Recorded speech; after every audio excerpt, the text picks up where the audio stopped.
Good afternoon, everyone, and welcome to the webinar today. I'll just introduce myself first of all. I'm Anna, and I work within the Education Division at Text Help. My details are currently on your screen, so you can see my email address and phone number. If you've got a question throughout today's webinar, I'll show you how to ask those in just a moment.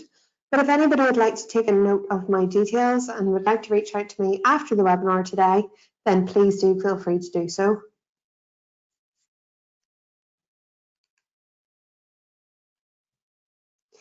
If you've got a question throughout today's webinar, then you can ask using the questions panel, which is built into GoToWebinar. So in order to do this, everybody is in listen-only mode today, just due to the nature of the group webinar. So you can see all of your microphones will be muted. So if you do have a question, then you can type it into the questions panel within GoToWebinar. So you would type your question here at the bottom and then press send. I'll then get a notification on my end to let me know that somebody has asked a question. And if it's appropriate, then I will be able to answer that during the webinar.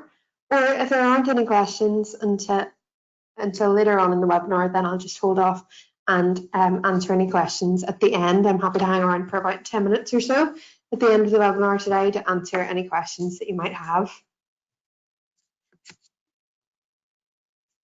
So during today's webinar, I'll be showing you the very latest version of Read&Write for Windows and talking all about getting started with the toolbar. So today we're learning all of the fundamentals to help you get started and also looking at some of the brand new features within the very latest version for those of you who may have just recently upgraded.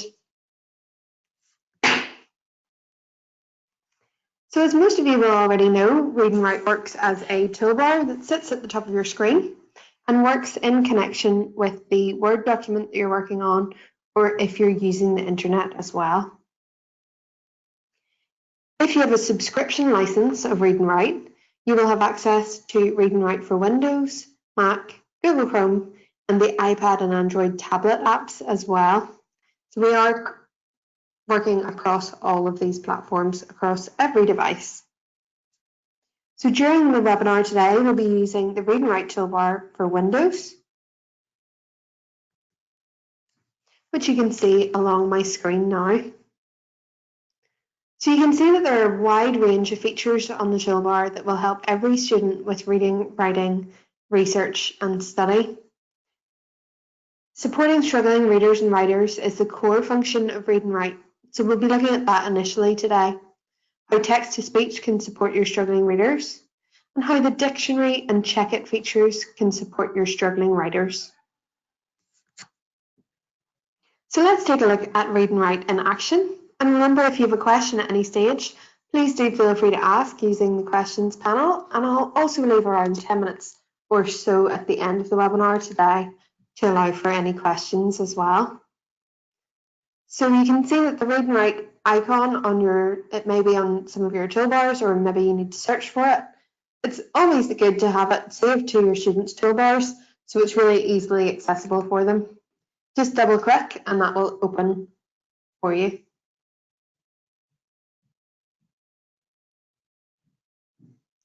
So I'm just launching my toolbar and I'm going to open up a sample Word document as well. So you can see that I have my toolbar launched and I also have Microsoft Word open. So you can see that these integrate very nicely together, particularly when I have selected this blue color. It really does blend in with the Microsoft Word design, and it gives it that little bit of subtlety as well if some of your students would prefer to be a little bit more discreet about the additional tools that they're using. Just before we dive right into the features, I'm just going to talk you through the overall look of the toolbar. So it automatically will dock to the top of your screen when you open it. It also has this little discoverability tab here as well. So you can see when I hover over that symbol, it says show/hide. So if I click on that, it's going to hide the toolbar, but it is still really easily accessible for me when I need it. So I can just click on that to then gain access to the rest of the tools again. If you were using a previous version of our software, like version 11.5, for example, then you'll notice that the features now don't have an individual drop down to the right-hand side of each icon. All of the toolbar options and feature changes are located within the settings menu on the right-hand side. So it's 3 horizontal lines. Some people call it the hot dog or the burger icon. So you can click on that and that will give you access to some of our quick access settings. So within this, we have a certain number of settings, but to gain access to the full settings menu, we can click Show More Settings. So this will automatically open within the General tab on the left-hand side. Within this tab, we can alter the overall look and feel of the toolbar. So we can alter things like just maximize that screen there. So you can change the button size. I currently have mine set to medium. Some students may prefer small, particularly if they are very familiar with the tools and maybe they have a smaller screen and want to get everything fitted onto the screen all at once. There's the medium, and you can see this will, because of my screen size, it will mean that the features that can't fit onto the toolbar will appear in this little drop-down arrow. And particularly if you hit large icons, you can see that quite a few features will then be pushed into this list as well. So for today, I'm going to pop back to medium, just so you can all hopefully see those clearly. They're not too big and they're not too small. And I'm actually going to switch up the Show Text on Toolbar feature as well. So this is a great little tool for when you're getting started with the toolbar and you're not entirely sure what each of the features actually do. So we're going to turn that on, and you can see that now the name of the feature is listed underneath. So I'll just show that again. So I, first of all, had mine set without text. So in this case, you can either identify that that is the scanner, for example, from looking at the icon, or you can also hover over the feature and it will tell you the name of the feature. But for today's webinar, I'm going to show the text on the toolbar just by turning on this little toggle. We can change the button style as well, so we can have colored icons as well. Or some people, I personally prefer the clear icons. So again, that all comes down to personal preference. As well as this, students can alter the color of the toolbar as well. So this is something that students can really put their own personality to, and some students may prefer particular colors. We can also select different features within this list. You can see I have almost every feature turned on my toolbar, but perhaps if you're introducing the toolbar to some of your students, you may wish to not introduce all of the tools all at once if you think that that could be overwhelming for some of your students. So in this case, you can deselect some of these features as well. So if, for example, you wanted to remove the study skills features or the translator, for example, so you can see the translator is here on my screen. And if I click on it within this little box, you can see that the purple circle is no longer around the feature here. And that means that it is not going to appear on my toolbar. So I can select or deselect any of these features as I wish. So you may want to just introduce text-to-speech and a couple of other features to begin with, and then you can gradually reintroduce more tools as you go along and as you feel the student is getting to know the toolbar. Again, that's all down to personal preference and what you think would be best for your individual students. On the very left-hand side, so that's a brief introduction to the general section of the toolbar. But you can see that on the left-hand side, we have a number of different sections within the settings. So if I click on prediction, for example, that's going to take me specifically to the prediction feature settings. So anything that corresponds to this feature, we can set up once in the settings of Read and Write. And then once we close this down, all of our changes will be saved. So when you're first setting up the toolbar for your students, you may wish to tweak a few things within the settings, which we'll look at in a little bit more detail in just a moment. But you only need to do this once, and this will save to the user's profile. So that's the overall settings menu. So now we'll just, I'll just click a few more of these so you can see the different sections. And there are a few of these that will go into more detail throughout today's webinar. But if I click the X button, this will close down the settings of Read and Write. And all of those changes that we made will be saved. So now we'll just dive into the features to show you a taster of what Read and Write has to offer for you and your students. So as I said, the core function of Read and Write has always been text to speech. So we'll start with the play icon to have some text read aloud. Text to speech supports struggling readers and writers. Also supports learning through listening, and is also a very useful proofreading tool for assignments and homework as well.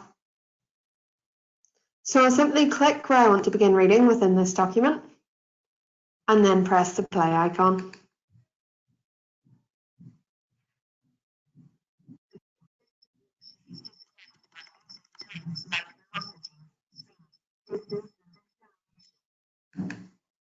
And I'll just press stop there. So I started the text reading at the beginning of that first sentence, and the software has continuously read through that for me. So you could be working on an assignment or an essay and hear part of it read back to you after you've typed a little bit. You may wish to listen to it to try and spot any mistakes and just see if it flows well for you. Or maybe you have been given some notes or a few pages to read and you'd prefer to read through them using the computer reader. Now, as well as hearing the text being read aloud, you will have noticed the dual highlighting colours, which will allow the student to track and process each word as it is being read aloud. This is great for any students with dyslexia and any EIL learners as well. So that's how we can have the text within a Word document read continuously. However, if the student is struggling to keep up with the text reader and continuous reading, they can take control of this by changing the speech options within the settings. So this may be the very first step that your students will go through within the Read and Write toolbar in order to set up the voice and dual highlighting colours to suit their own individual needs. So we'll just jump back into the settings menu again. So click on the main settings menu, show more settings, and then on the left hand side you can see that we have the speech tab. So I currently have selected Microsoft Hazel, but of course there are other options available. So I could select UK Daniel, for example, and I can change the speed of the voice and the pitch of the voice as well. I could also introduce a word pause in between words, and I can use the arrow keys as well to change the speed. This is just a sort of shortcut for your students as well. Any adjustments that we make or any new voices that we've selected, we can listen to hear what these sound like using this little test voice box. So I would maybe want to slow that down a little bit more.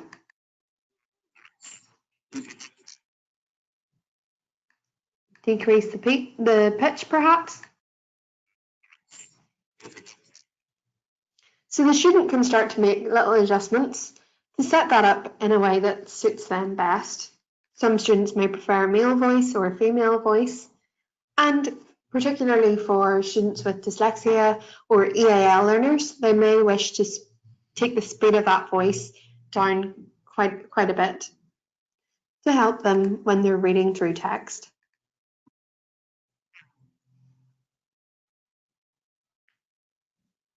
So that's our voice setup. We've reduced the speed a bit and we've changed the voice. You can see as well, just a quick note, these voices all have different names as well, so it's easier for students to identify this. And if they are using a different laptop or an exam device, then they may know that they use UK Daniel at a speed of 40, and they'll be able to set that up very quickly on any other devices as well. So that's how we can change the voice. So now we'll just scroll down within this list and have a look at changing the highlighters as well, that we're tracking and processing the text as it was being read aloud for us. So within this highlighting colours section, if I click on this little arrow, you can see that this will give me a list of different colours. So you may think it would be quite difficult to identify what turquoise on dark red would look like, for example. But if we click on this, you can see that it will give me a sample of some text underneath this in this little text box. And now I can actually use the arrow keys to flick through these options within the list. And then we'll be able to select our preferred colours. So again, the student can choose the highlighting colours appropriate to their own individual needs using this section of the settings menu. If I scroll up just a little bit, so at the moment, or previously when I showed the text being read aloud there, you can see that I have selected read by sentence, and I also have continuous reading turned on. I can change this to read by word or read by paragraph as well. So some students may only wish to have certain words read aloud. So for example, they may wish to just read through the text themselves. And then if they get stuck on a particular word, they can have previously set up read by word, and then they can just use the text reader to read individual words for them that they may be struggling with. Or if you are using this to proofread your work, you may wish to select read by paragraph. And in this case, the computer reader will read through each paragraph at a time. And then you would click at the beginning of the next paragraph and press the play icon again.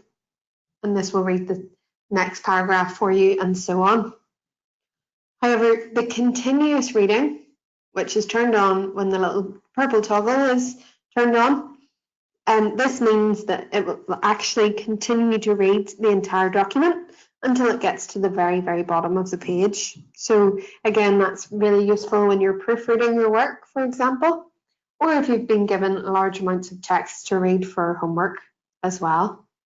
But if the student would prefer to have a little bit more control over what's being read, or they're struggling to keep up the continuous reading, then they can simply turn that off and use the play, pause and stop icons as they need to.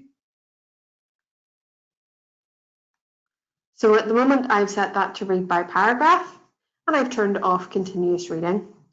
If I exit out of the settings, then those will be saved. Just as a quick side note here, you may have noticed that if I click into the settings, that the continuous reading option is actually one of our quick access settings, as we know that this is something that students do like to change quite frequently depending on the type of task that they're doing. So it's easy to turn continuous reading on and off very quickly. So this is giving students more independence because they're being able to read or reread text as many times as they need. And as I said, once you've made your selections and you're happy with them, if you exit out of the settings menu, these changes will be saved. And if the student has their own roaming profile, they will only need to set up these options once, and Read&Write will save this to their profile.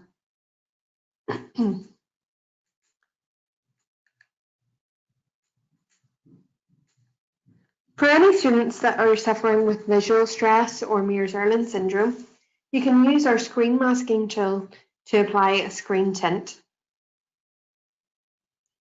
If I click on the screen masking icon, you can see that a screen tint has been applied over my whole screen. If I was to open up Google Chrome, for example, you can see that the tint has been applied to the web as well. So if I was doing some research online, I could have that screen tint applied there as well. But we do know that different students require different colours. So in order to change this colour, just move back to my document. So in order to change this colour, you can see that this little floating panel popped up when I turned the screen mask on. So this little cog is actually going to take me directly into the screen masking settings within the toolbar. So I could go through settings and show more settings and then click into the screen masking tab on the left hand side.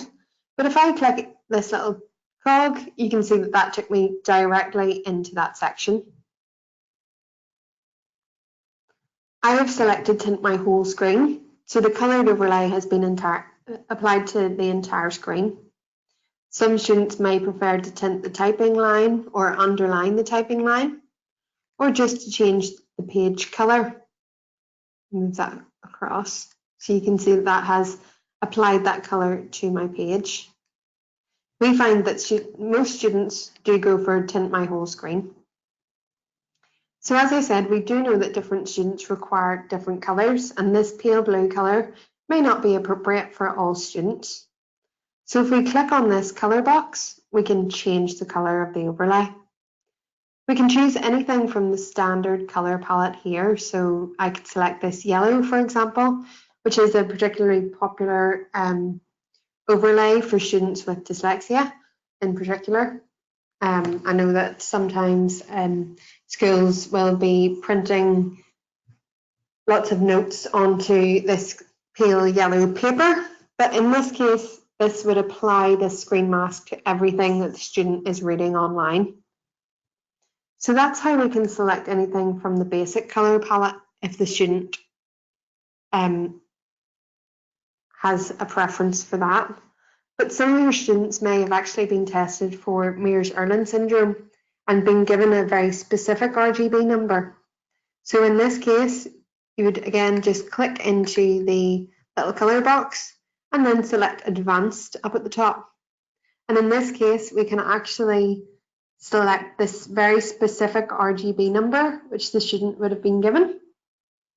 And we can either use the sliders to reach that specific number,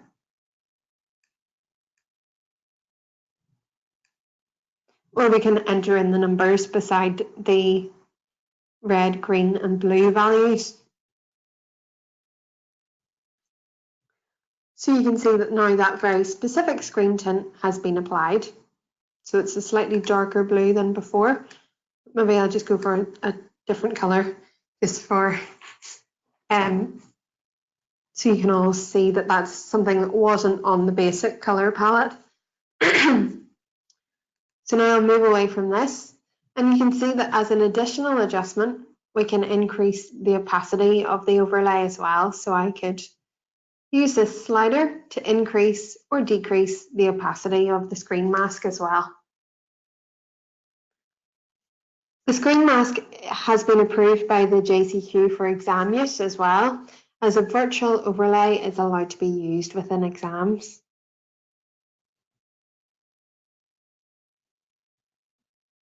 To turn the screen mask off, you can click this button, or we can turn it off using the main icon on the toolbar.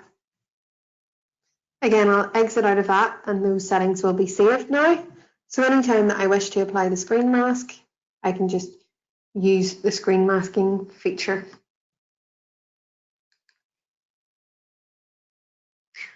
Now moving over to the left-hand side of the toolbar, the next two features that we'll look at today are the dictionary and the picture dictionary. So the word dictionary will provide you with the definition of the term that you've selected. So maybe a student has started on a new topic and they're unfamiliar with some of the new terminology that's being used. Or maybe you've got some students with English as an additional language, and maybe they know the word, but they're unfamiliar with the word in English. So to activate the dictionary, simply highlight the word that you would like to look up, and then click on the dictionary icon on the toolbar.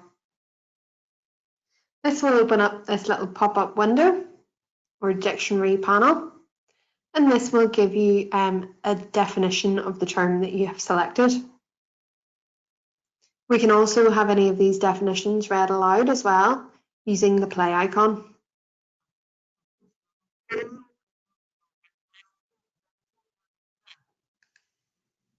So you can see that my voice and dual highlighting colours have transferred over there into the dictionary as well. We also have this option to turn on the advanced dictionary as well by clicking on this little toggle. And you can see that the terminology and the number of definitions there has increased.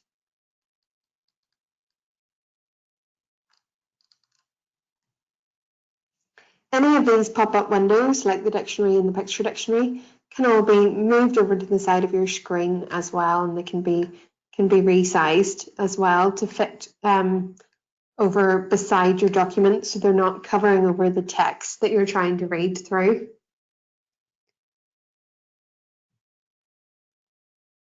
So I'll just select another word here, and then click on the dictionary icon if it doesn't update. And then this will give you the next definition as well. So you can have this open alongside your document and use it as and when you need to.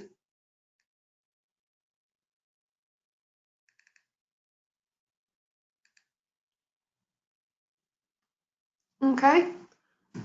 And now I'll just close down the dictionary panel. So now we'll select a word again. So again, I'll select motion. And then this time I'll click on the picture dictionary. So you can see that the picture dictionary will provide you with a visual reference for the unfamiliar word. And this is really good for visual learning and EAL learners as well, because an image is much more universal than a word. So I can, again, select any words within this document, and this will give me that visual reference and visual aid. We can also have this inserted directly into the document as a reminder, just by left clicking and dragging and dropping that into the document.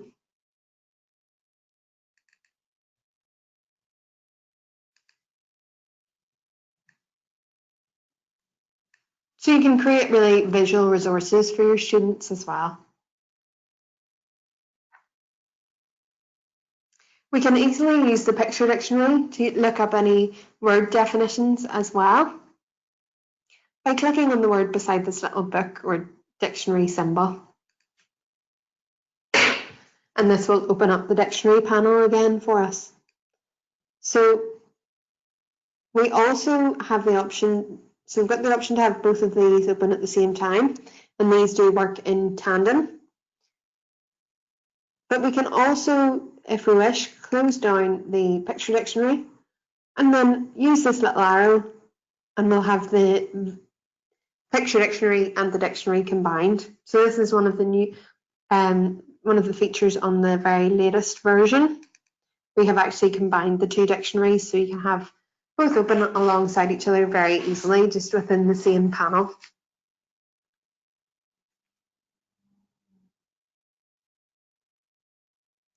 So you can see that the dictionary and picture dictionary are helpful tools for both students and teachers as well, because it helps to make resources much more visual. I'll just show another example of how we can do that using the vocabulary table. So I'm going to remove these images now. And then we'll just show you a really quick and easy way of pulling together the word and picture dictionary. So some teachers I know do this if they are starting a new topic for a class and there's maybe going to be some unfamiliar terminology within that. So in this case, you would select the highlighters. So you would highlight your word just by double clicking on it. And then you would find your highlighters. Now mine have actually gone into this little list because not everything is fitting onto the toolbar at the moment. But we'll just select a few words within this list.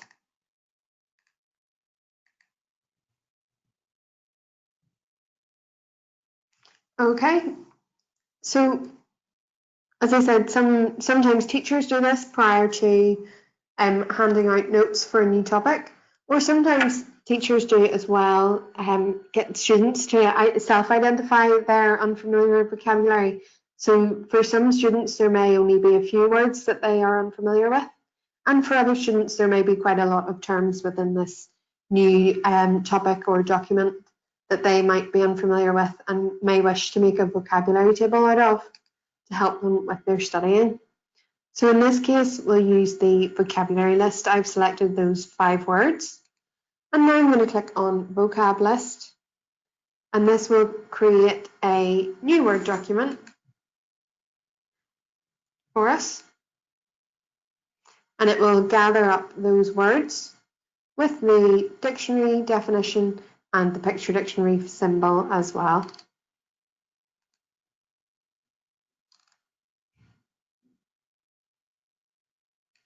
So this should be ready in just a moment. I think it was confusing it slightly because of the image on this page, so hopefully this will open for us.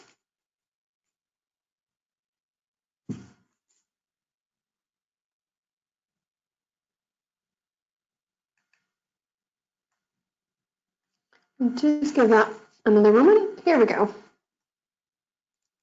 So you can see we've got the vocabulary list here. We've got the date that it was created. We've got the word, the definition, the picture dictionary symbol, and we've got space for notes as well. These tables are fully editable using Microsoft Word. So we can remove any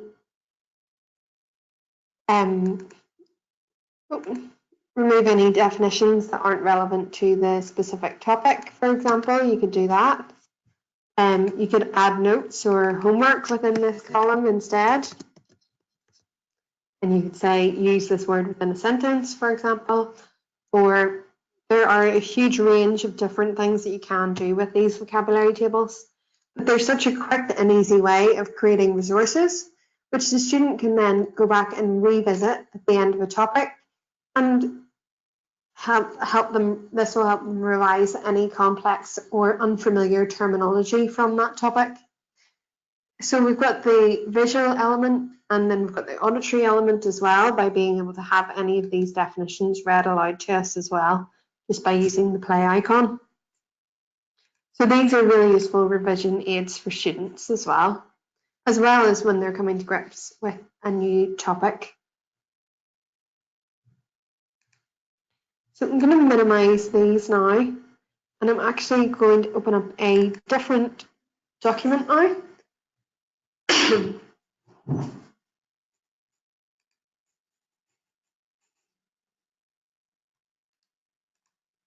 So you can see that within this document, there are a number of spelling and grammar errors within this.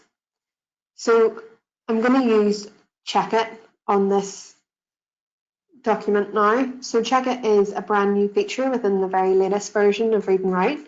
It combines the spell check and homophone check. It's tests for grammar, spelling, and confusable words as well. So to run check it, I'll just click it within the toolbar.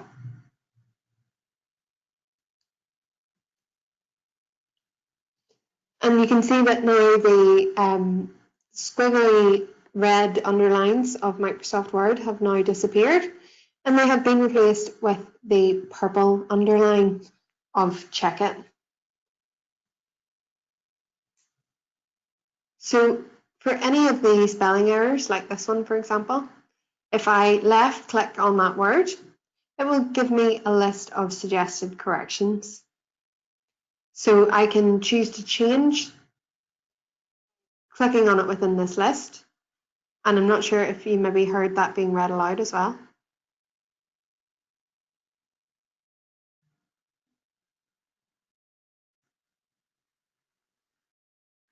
So this is also helping me identify the correct term. To replace it, I just click on it again, and you can see that that has corrected it within the text. And the student can then work through these different errors with the purple, using the purple underline and the voice being read aloud, or they can choose to ignore the correction, or they can add it to the dictionary as well. So the student can work through, and this will help them correct their terms and any mistakes within that. For students that would prefer a more traditional spell checker, or maybe have difficulty focusing on different underlines within the text, then we can turn on the check it window. So you may have noticed this little pop-up did appear, and we can click this little red icon to open the check it window.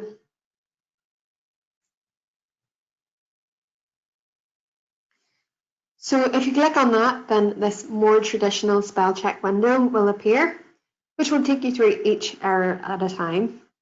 So we get the sentence at the top where we've made the error, with the error highlighted in red within the text. We're provided with a list of alternative words that we might have been trying to use instead. You can select each alternative word and use the dictionary to help you identify the correct term. And you can, of course, have any of these read aloud as well. To change this to high, for example, so I could have identified it within this list as being the correct term. Click to change my spelling, and this will then rectify this within the text and then jump on to the next error.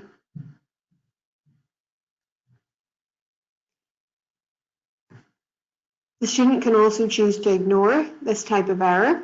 They can choose to move on to the next error, or I'll just move on to another one that isn't a spelling or grammar error.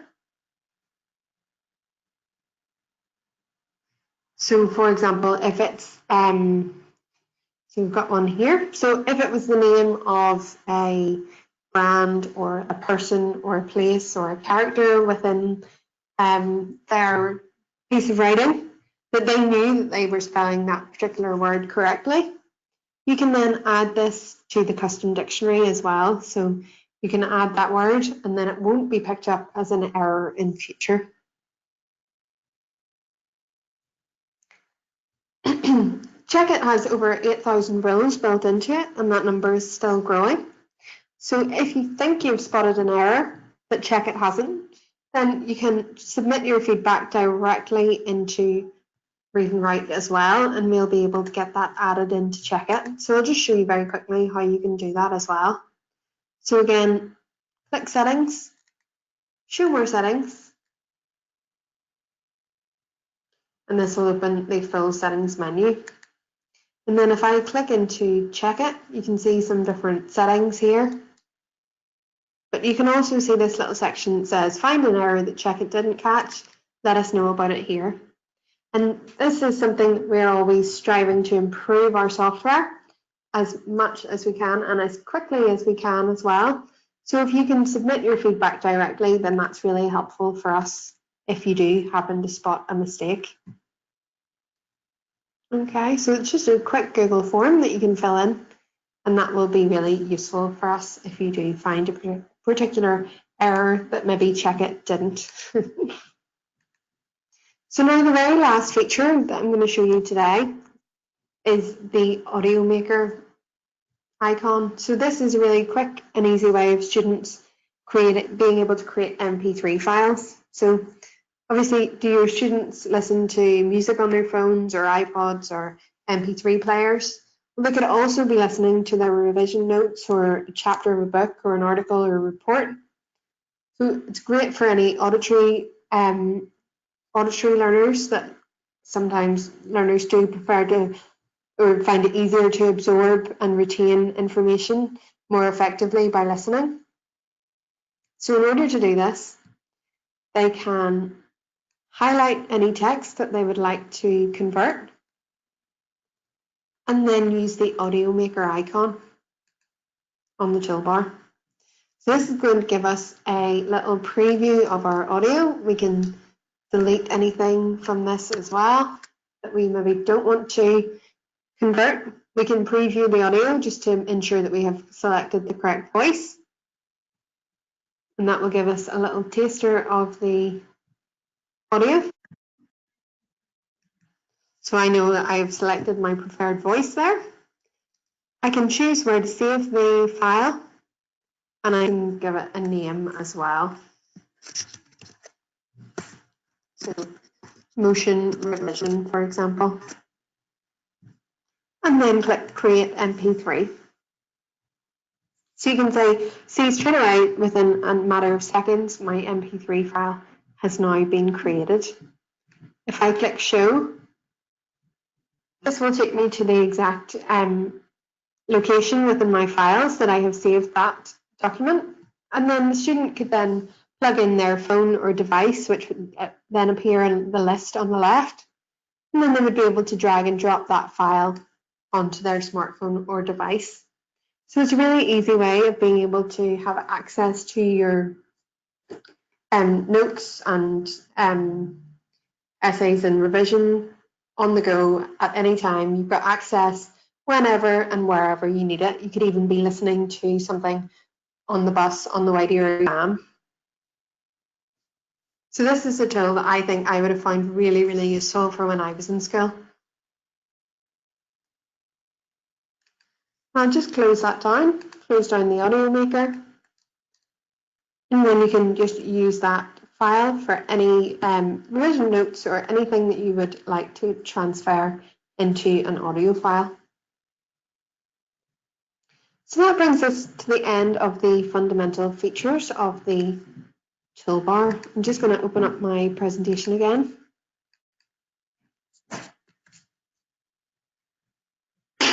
So hopefully you've enjoyed finding out about some of the new features that the very latest version has to offer, and you can get an idea of how to introduce these tools to your students. Perhaps you're already thinking about individual tools that you think would help students within your class.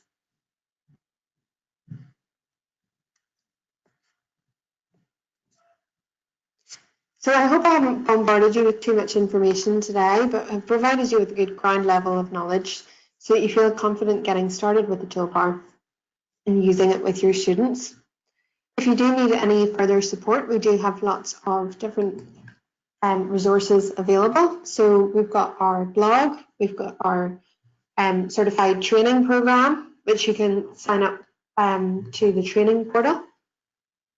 We have a variety of different videos. We have our tech support team. We have a lot of information on our website, and we have the Tool Matcher tool as well. So if you would like more information on any of those things, then please do reach out to me as well. I've just popped my details back onto the screen. So again, if you want to take a note of my email address or phone number, then please do.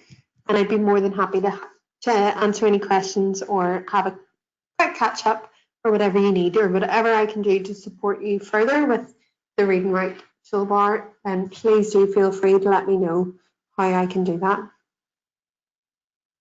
As I said, I will hang around for about 10 minutes or so to answer any questions. So please do feel free to ask those now as well if you do have time to hang around. If you don't have time to stay and ask questions today, then please do take a note or take a photograph of the screen now with my email address on it, on my phone number, and do feel free to get in touch with me tomorrow at any stage. I'll be in the office. So thanks very much, everyone, for taking the time to join me today, and I hope that you found that beneficial. Look forward to seeing you at future webinars as well.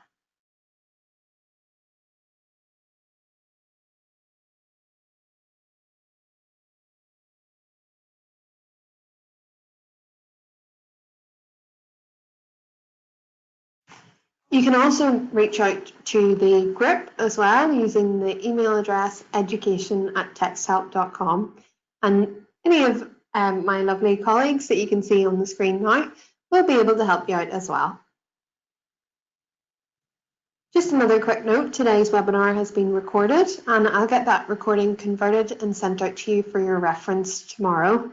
It's usually sent out about 24 hours after the webinar, so about this time tomorrow afternoon, you'll receive an email with a recording as well.